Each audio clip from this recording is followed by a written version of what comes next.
Alors bonjour à tous et bienvenue dans cette nouvelle vidéo. Aujourd'hui nous allons parler de l'importance de votre psychisme, combien il est précieux, et comme vous ne confieriez pas votre santé à n'importe qui, n'allez pas confier votre psychisme à n'importe qui. Choisissez bien votre thérapeute, assurez-vous que c'est quelqu'un qui est vraiment qualifié en la matière, qui peut vraiment vous apporter quelque chose de conséquent, quelque chose qui vous corresponde également. Donc tous les thérapeutes ne sont pas bons pour tout le monde, ça c'est une première chose. Que cette personne ait un diplôme plus ou moins important ne veut pas dire que cette personne sera nécessairement la personne bonne pour vous.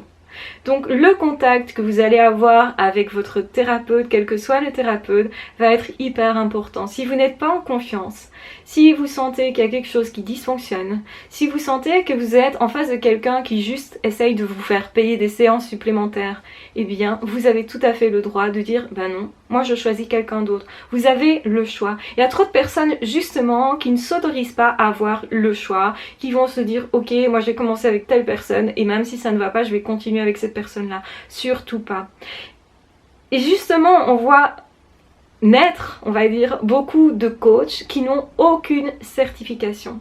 Il y a beaucoup de coachs qui sont en train de se former et là qui sont accompagnés eux-mêmes. Mais dans ce cas-là, ce sont des coachs qui vont être réglo, qui vont dire ok, moi je suis dans telle ou telle école, voilà où j'en suis dans ma progression, et ils vont être hyper transparents et vous allez vous sentir libre de continuer le travail avec cette personne ou pas. Pour moi, un bon thérapeute, c'est vraiment quelqu'un qui vous laisse libre, qui vous laisse choisir et qui collabore avec vous, qui va vous dire ok, est-ce qu'on refixe un rendez-vous ou pas?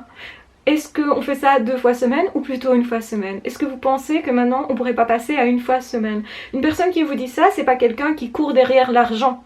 Parce qu'il y a ça aussi, il y a des thérapeutes qui essayent de conserver des patients, non pas parce que le patient ne va pas bien, en fait ce sont des personnes qui pourraient tout à fait s'en sortir très bien avec moins de séances, mais le thérapeute a besoin de maintenir en fait au niveau économique la consultation.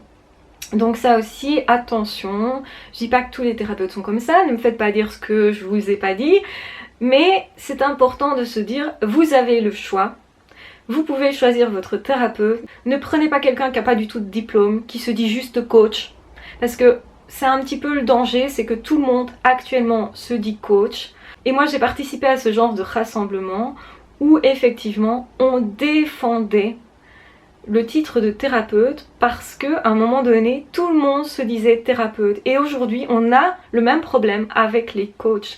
Alors il y a bien des façons d'être aidant et moi je suis pour les personnes qui ont des pratiques même décalées mais qui vont avoir effectivement une certaine réputation de par leur pratique. Donc, c'est-à-dire, ce sont des personnes qui vont continuer de se former, qui se sont remises en question plein de fois, qui sont capables de remise en question, qui sont capables justement d'être bien avec eux-mêmes. Une personne qui n'a pas l'air bien déjà avec soi-même, qu'est-ce que cette personne va apporter aux autres? Je pense que c'est important d'être stable soi-même, d'avoir déjà aussi travaillé à plein de niveaux pour pouvoir accompagner quelqu'un. En tout cas, c'est pas à prendre à la légère. Votre psychisme, vous ne devez pas jouer avec, en fait. C'est hyper important. Quand je dis aux personnes, vous ne devez pas jouer avec votre santé, pour beaucoup de personnes, c'est une évidence. Mais quand on dit ça par rapport au psychisme, pour beaucoup de personnes, c'est pas une évidence. On fait toujours comme si la psychologie n'était pas importante, comme si notre état intérieur n'était pas important. Et pourtant, quand on a vraiment un souci, qu'on déprime, qu'on n'est pas bien, et bien là, on se rend compte quand même de l'importance de notre état psychologique, de notre état de bien-être. C'est pas parce qu'on n'est pas dans le ultra palpable comme l'est le corps, donc on n'est pas dans du physique autrement dit, que ce n'est pas important et que ce n'est pas important de bien choisir la personne qui va vous accompagner. Et vous avez tout à fait le droit de dire à un thérapeute, je pense que tu m'as amené à un certain niveau, mais que maintenant je ne trouve pas pour aller plus loin avec toi. Donc ça veut dire aussi que certains thérapeutes ont leurs limites et normalement un bon thérapeute doit reconnaître que là il ne peut rien faire pour la personne, en tout cas rien de plus. Ça veut pas dire qu'il n'y a pas un travail qui a été fait, ça veut dire qu'à ce moment-là vous êtes arrivé aux limites du thérapeute qui doit encore apprendre des choses lui-même. Il n'y a pas un seul thérapeute qui ne travaille pas sur lui-même. Une personne qui reste braquée dans des décisions, qui va vous dire c'est comme ça ou pas autrement, qui essaye de vous imposer quelque chose, qui n'est pas diplomate avec vous, qui essaye pas de vous comprendre, eh bien c'est pas un bon thérapeute. Ça veut pas dire que les thérapeutes ne vous bousculent pas. Au contraire, un thérapeute va vous dire prenez vos responsabilités, ne vous comportez pas comme un enfant qui pleurniche. Ça c'est possible que le thérapeute vous dira pas ça de façon très frontale comme je viens de le dire, mais quelque part va vous faire comprendre que vous avez beaucoup plus de choix, que vous avez beaucoup plus de moyens d'action et que c'est à vous aussi à gérer votre vie et que vous êtes l'acteur principal de votre vie. C'est pas le thérapeute qui va régler tous vos problèmes, parce qu'il y a aussi cette croyance là que le thérapeute a une baguette magique, qu'il soit psychiatre, psychologue, psychothérapeute, peu importe. Ce qui est important de comprendre, c'est que c'est pas une personne qui a une baguette magique, c'est quelqu'un qui a des outils pour éventuellement vous servir, qui va d'ailleurs s'en servir ou pas en fonction de la situation, va servir de certains outils et pas de d'autres. Ça dépend aussi de la personne, du rapport et de la personnalité. Et un thérapeute peut bien vous dire aussi désolé, mais pour vous, je ne sais pas aller plus loin ou je ne sais pas vous prendre en charge pour X raisons. Ça peut être aussi parce que au niveau de la personnalité, on n'a pas une personnalité qui va tellement ensemble. Donc, on peut aider particulièrement bien des personnes quand on a déjà fait un chemin et quand justement on a déjà vécu des trucs qui ressemblent très fort à ce que la personne vit. Il y a des choses qu'on peut pas toujours comprendre. Donc un thérapeute n'est pas forcément bon pour tout le monde. Un thérapeute qui vous dit oui moi je suis doué partout, c'est pas vrai. Un thérapeute qui vous dit moi j'ai pas de limite, vous n'arriverez jamais à une limite avec moi, c'est pas vrai.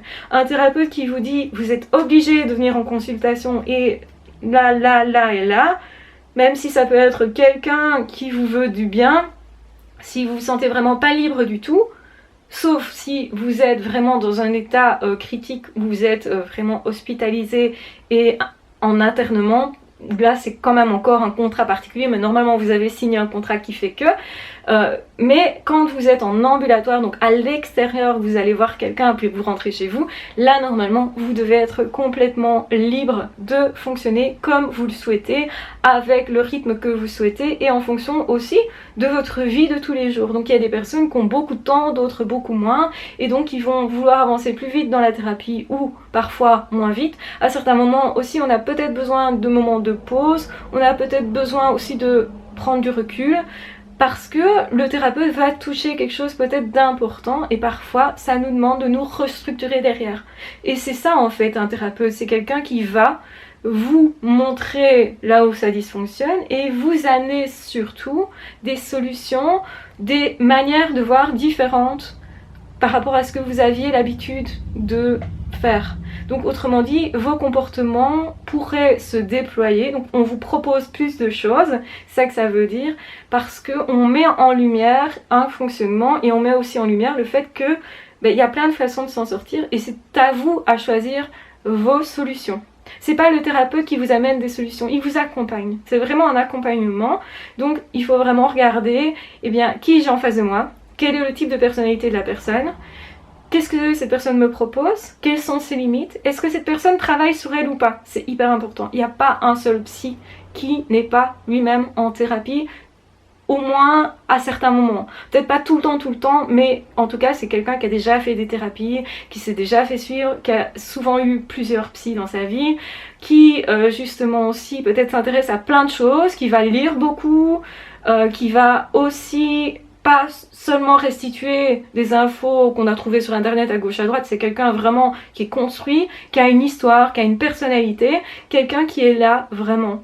Donc c'est important de ne pas confier votre psychisme à n'importe qui. C'est vraiment le message de cette vidéo. Faites très attention parce qu'il y a beaucoup de coachs qui se disent qualifiés et qui ne le sont pas du tout. Donc dans ce cas-là, effectivement, c'est ennuyant. Quand vous voulez vraiment vous faire suivre et que c'est une personne qui propose des consultations, au moment de la première consultation, demandez quel type de diplôme la personne a, quelle orientation éventuellement la personne a, quelle spécialisation, parce que parfois il y a une personne qui a un diplôme et puis qui s'est spécialisée, qui a suivi des formations à telle ou telle école en plus, donc c'est pas juste tiens j'ai fait un week-end un jour et je suis devenue thérapeute et hop ça y est je peux soigner les gens. Mais non, c'est pas comme ça que ça se passe. Ça peut être aussi quelqu'un qui a quelque chose de spirituel.